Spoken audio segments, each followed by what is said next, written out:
لا إله إلا الله لا إله إلا الله لا إله إلا الله ما لنا رب My brothers, the last hour has casted its shadow. Day by day we are coming closer to the last hour, i.e. all the minor signs. The scholars have said that all the minor signs of the day of judgment have passed. So now we are waiting for the major signs to come. And when it comes really close to this point, there will be such a high level of corruption in this dunya.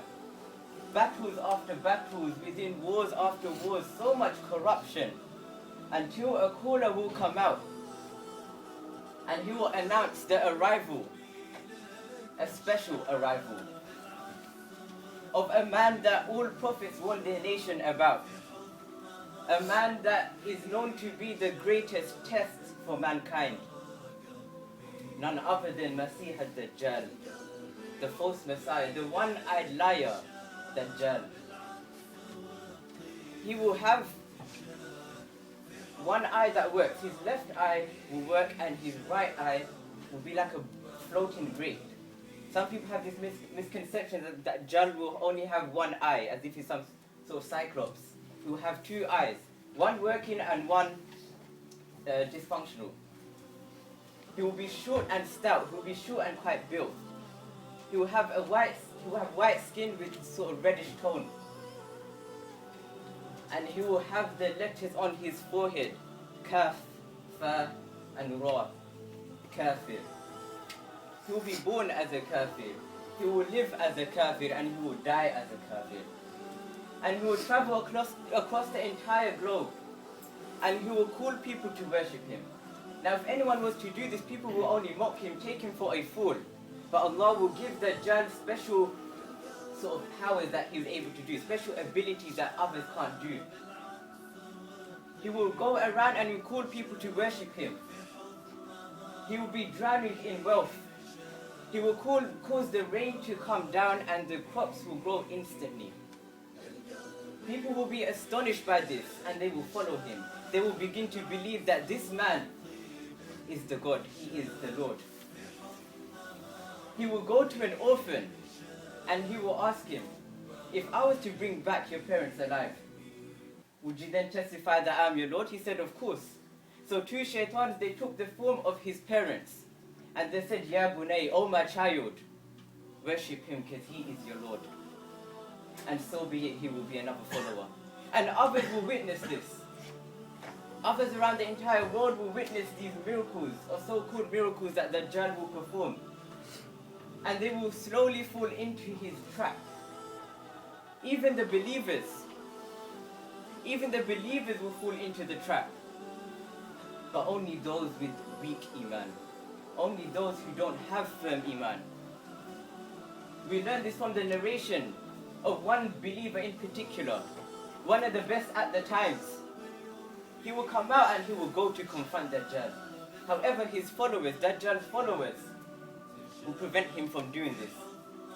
And he will say, allow me to pass and confront the one-eyed liar. And they will say, do you not believe in our Lord? i.e., do you not believe that Dajjal is the Lord? He will say, no, Allah is my Lord. And they will let him through because they know Dajjal will deal with him. So he went to him and said, you are the one-eyed liar that my prophet has warned about. You are the false messiah. You are the illusionist that my prophet has warned about. Sallallahu Alaihi Wasallam. And Dajjal will think, what? You think you can come up to me with all my followers watching here? You think you can come up to me and embarrass me in front of the moon? He will order one of his followers to saw this man into two. And once that is done, he will walk between the two body parts and walk back again and will bring him back to life. Allah will give him the power to bring this individual back to life. And then he will say, now do you believe that I am your Lord? Now that I brought you back to life, I caused you to die, I brought you back to life, do you testify that I am your Lord? He will say, my belief is even more firm that you are indeed the false Messiah. You are indeed the Dajjal that my Prophet has warned about. And from this moment, he will say, Dajjal can no longer cause any harm to anyone in this dunya. Now he is powerless, and Dajjal will become furious. He will grab him, but he won't be able to kill him. Allah will restrict him from doing so. He becomes so furious, Dajjal. And at this point, the Muslim Ummah will have a slight boost in hope. And in the meantime will be a preparation for the arrival of, once again, a great Imam. The arrival of the last Khalifa. The arrival of the one whose name, his character, his appearance, his nobleness, his nobility, wherever it is, will be similar to that of the Prophet sallallahu alaihi wasallam. Who am I talking about, my brothers? Imam Mahdi.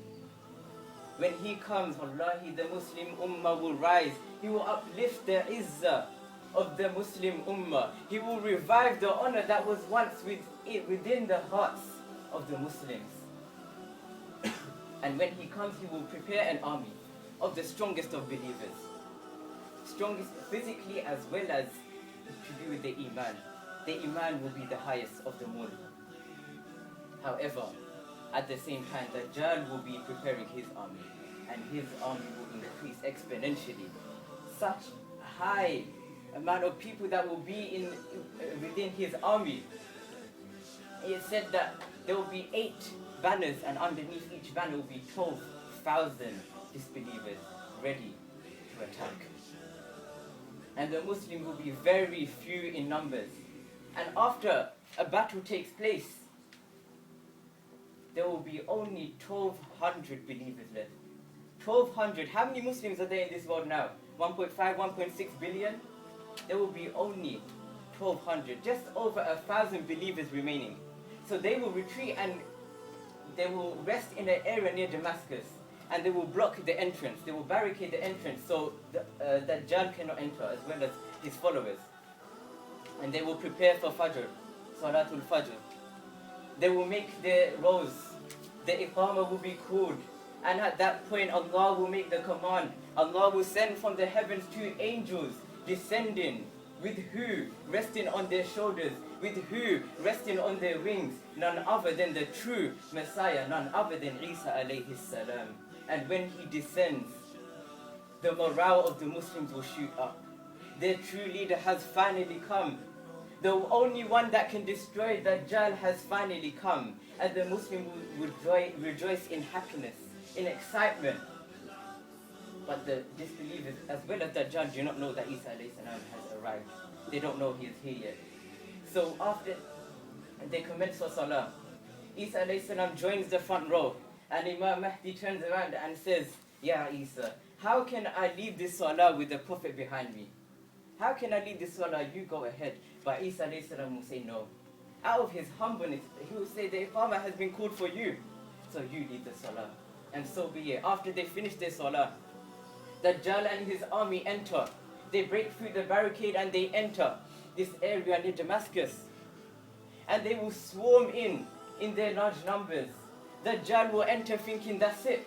The Muslims are trapped. The Muslims will be destroyed. Right now, I have finally got the victory that I have been waiting for. Until he sees Isa alayhi salam standing right there, waiting for him. And the fear inside him will be so great. The fear inside Dajjal will be so great that he will run. Forget about all his followers. He will run and try and save himself. And the Prophet ﷺ has mentioned that he would, out of his fear, he would dissolve like soap dissolves in water. And he will run and he will try and hide, but Isa alayhi salam will chase him down. He will grab his spear and he will strike him. Strike Dajjal. And he will lift it out and show the blood to everyone, to the disbelievers. This is the blood of your Lord. This is the blood of Dajjal. This is the end of Dajjal and the rise of the Muslim Ummah. That will be the end of Dajjal. Is that it though? Is there not more to come? Of course there is. There are much more major signs to come. One of them being such a large nation Such a nation that caused so much mischief in the past. None other than Ya'juj wa Ma'juj. Who Dhul Qarnayn, was known to be a Khalifa thousands of years ago. And he saw this nation that was committing so much mischief in the area that they were living in. So he thought it would be best to build a wall, some sort of barricade to completely seal them off the dunya. A wall made of steel. And since then, this wall has not been broken. And every day, Ya'juj wa Ma'juj, they try and break through this wall. And they will make a hole. And then they say, you know what, we'll carry on tomorrow. So they go to sleep and they wake up and they find that this hole has been reformed. The hole is no longer there. And this will happen every day, and it has been happening since.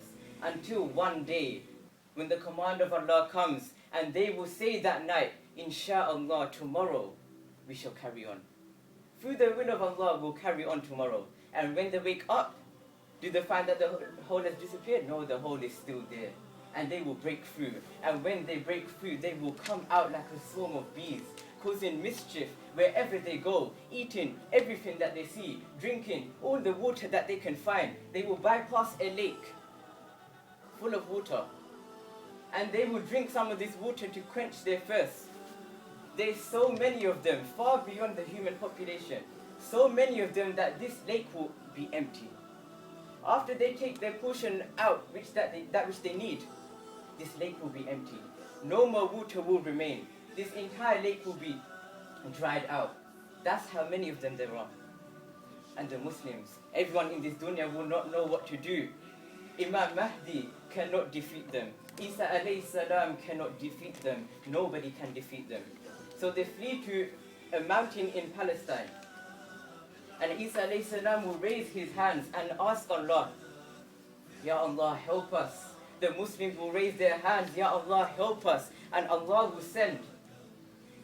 He will send insects and worms down to Ya'juj and Ma'juj to eat through their necks, and that's how they will be perished. Such a large nation that no man could defeat, Allah kills them with worms and insects. Such insignificant things, but this is the power of Allah. But still there's a problem. Everywhere they see, there's not a spot remaining on this dunya that is not covered by the dead body of Ya'juj and Ma'juj. So Allah sends these special large birds to pick these bodies up and throw them away. Wherever they are thrown, Allah knows best. And still there are dead remains left, little pieces of dead parts. So Allah sends down rain to literally wash the earth, to clean the earth. And from then, this earth will be filled with peace and tranquility. Until when, my brothers? There's still a few major signs remaining. Whether it be the beast of the earth that emerges from the dunya, whether it be the 3 earthquakes, one in the east, one in the west, and one in the Arab Peninsula, whether it be the great fire that drives everyone to Yemen, whether it be the sun rising from the west, and then, my brothers, the horn will be blown. Allah will order Israfil alayhi salam to blow, and the trumpet will be blown. And this is when the reckoning will begin.